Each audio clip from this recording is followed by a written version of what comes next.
जय Shriram YouTube channel Odia astrology रे हेमंत कुमार नायक आपण मानक स्वागत जनाऊँ।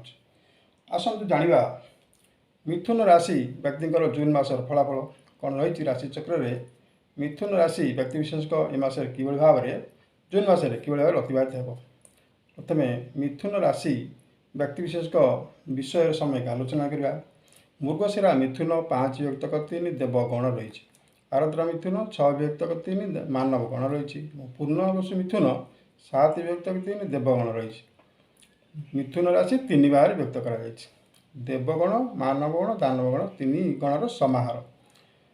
लक्षण मिथुन राशि व्यक्ति विशेष लक्षण आम समय आलोचना करवा। तो व्यक्ति विशेष बहुत चपलमती एवं स्वभावयुक्त दुई प्रकार कथा ग्रामर अधिनायक हो पारि।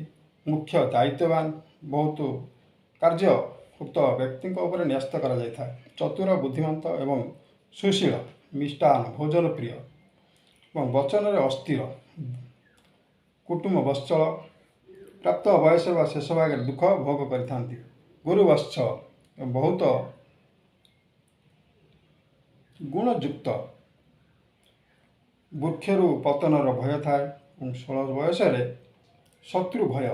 उक्त राशि व्यक्ति विशेष ईश्वर प्रेमी ईश्वर को भक्ति तथा अधिक काम विहल हो प्रार्थना करती। व्यक्ति विशेष धर्मपरायण एवं स्वास्थ्यवान अटंती।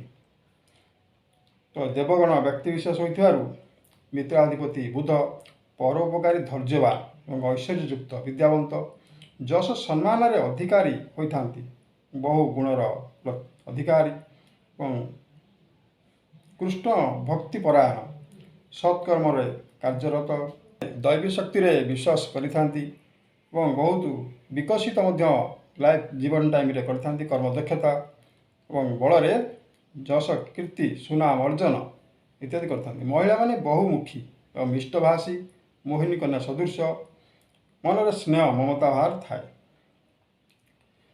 बर्तमान जानवा राशि चक्र रे ग्रह मानकर स्थिति क्यों स्थान रे क्यों ग्रह अवस्था मेष रे मंगल वृष रे रवि बृहस्पति एवं शुक्र बुध रविंकर गमन मध्य रही बुधंकर गमन मध्य रही। मिथुन राशि चतुर्थ क्षेत्र रे केतुंकर अवस्थान नवम क्षेत्र रे शनि दशम रे राहु एकादश रे मंगल अवस्थान। एल राशि चक्र रे मिथुन राशि तो जून मासरे अवस्थान ग्रह मान अवस्थान कर। राशि शुभ रंग नारंगी एवं कमला। शुभ संख्या 3 5 शुभ धातु सुवर्ण मरकत मणि।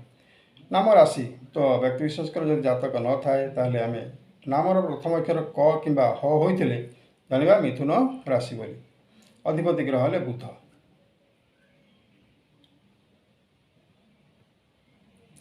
मिथुन राशि जून मासर घातबार रही 3 तारीख 10 तारीख 24 तारीख घात चंद्र रही 26 तारीख।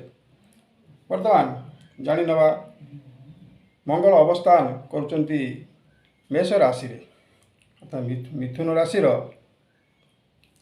एकादश क्षेत्र रे मंगलकर अवस्थान। विजय धन लाभ संपत्ति लाभ इत्यादि शुभ जोगमान सृष्टि करेंगे। मंगल जेतु स्वगृही मंत्रित्व पदरे अधिकारी धनवान अनेक संपत्तिर मालिक होबार सुजोग थाए। द्वादश क्षेत्र में अवस्थान कर रवि बृहस्पति बुध और शुक्र। द्वादश क्षेत्र साधारणतः आम जानते व्ययर भार क्षेत्र विदेश यात्रा क्षेत्र। मिथुन राशि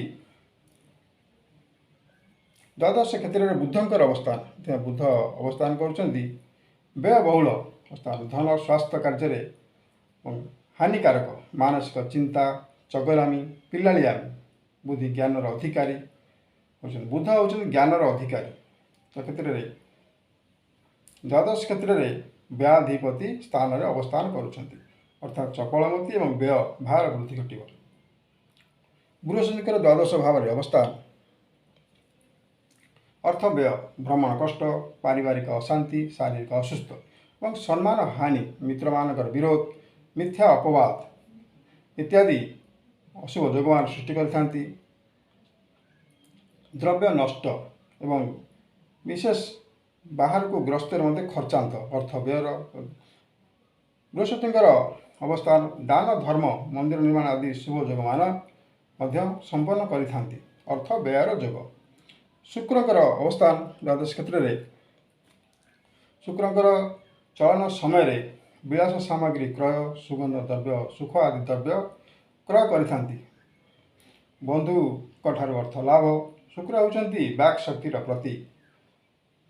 ମହାଗୁରୁ କଳାକାର ଏବଂ ଶିକ୍ଷାବିତ୍ ନାଟ୍ୟକାର ବାଦ୍ୟକାର ପାଲାକାର ମଧ୍ୟ ମଞ୍ଚ ଅଭିନେତା ଭାଷ୍ୟକାର ମନୋରଞ୍ଜନ ପ୍ରିୟ କୌଣସି ଟିଭି ସିରିଏଲର ଚ୍ୟାନେଲର କଳା ଅର୍ଜନ କ୍ଷେତ୍ରରେ ମଧ୍ୟ ସୁସମ୍ପର୍କ ସ୍ଥାପନ କରିଥାନ୍ତି। ରବିଙ୍କର ଅବସ୍ଥାନ ମଧ୍ୟ ଦ୍ୱାଦଶ କ୍ଷେତ୍ରରେ ରହୁଛି। ମିଥୁନ ରାଶିର ଦ୍ୱାଦଶ କ୍ଷେତ୍ରରେ ରବିଙ୍କର ଅବସ୍ଥାନ ବ୍ୟୟ ବୃଦ୍ଧି ଭ୍ରମଣ କଷ୍ଟ କାର୍ଯ୍ୟରେ ହାନିକାରକ ପଦପଦବୀ ହ୍ରାସ ବିଭିନ୍ନ ଦିଗରୁ ସମସ୍ୟା ମଧ୍ୟ ସୃଷ୍ଟି କରିଥାନ୍ତି। ଦେହ ଅସୁସ୍ଥ ମଧ୍ୟ ହୋଇଥାଏ। ଜ୍ୱର ପେଟ ରୋଗ ଆଦି ଅସୁସ୍ଥ କାରଣମାନ ସୃଷ୍ଟି କରିଥାନ୍ତି। ସମ୍ମାନ ହାନି। ଚତୁର୍ଥ ସ୍ଥାନରେ କେତୁଙ୍କର ଅବସ୍ଥାନ ଶୁଭ କର୍ମରେ ବାଧା ଯାନବାହନ ବିପତ୍ତି ଗୃହ କାର୍ଯ୍ୟରେ ବିଳମ୍ବ ମାତୃସ୍ନେହରେ ମଧ୍ୟ ବାଦ ପଡ଼ିବାର ଆଶଙ୍କା କରାଯାଏ। ସମ୍ପତ୍ତି ହାନି ସନ୍ତାନ କଷ୍ଟ ଇତ୍ୟାଦି କ୍ଷେତ୍ରରେ କେତୁଙ୍କର ଅବସ୍ଥାନ ଅସୁବିଧା କାରଣ ବୋଲି ଜଣାପଡ଼େ। ନବମ କ୍ଷେତ୍ରରେ ଶନିଙ୍କର ଅବସ୍ଥାନ ମିଥୁନ ରାଶିର ନବମ କ୍ଷେତ୍ରରେ ଶନି ଅବସ୍ଥାନ କରୁଛନ୍ତି। ଧର୍ମ ବିରୁଦ୍ଧ କର୍ମ କରିବା ଏବଂ ବିଦେଶରେ ବିବେକ ଶୂନ୍ୟ କାର୍ଯ୍ୟ ଏବଂ ବିଫଳ ତୀର୍ଥଯାତ୍ରା କାର୍ଯ୍ୟରେ ବିପରୀତ ଧନ କଷ୍ଟ ଏବଂ ଶରୀର ପୀଡ଼ା ଶତ୍ରୁ ଭୟ ଇତ୍ୟାଦି ଅସୁବିଧା ଯୋଗମାନ ସୃଷ୍ଟି କରିଥାନ୍ତି। ଦଶମ କ୍ଷେତ୍ରରେ ମଧ୍ୟ ରାହୁଙ୍କର ଅବସ୍ଥାନ ଉକ୍ତ କ୍ଷେତ୍ରରେ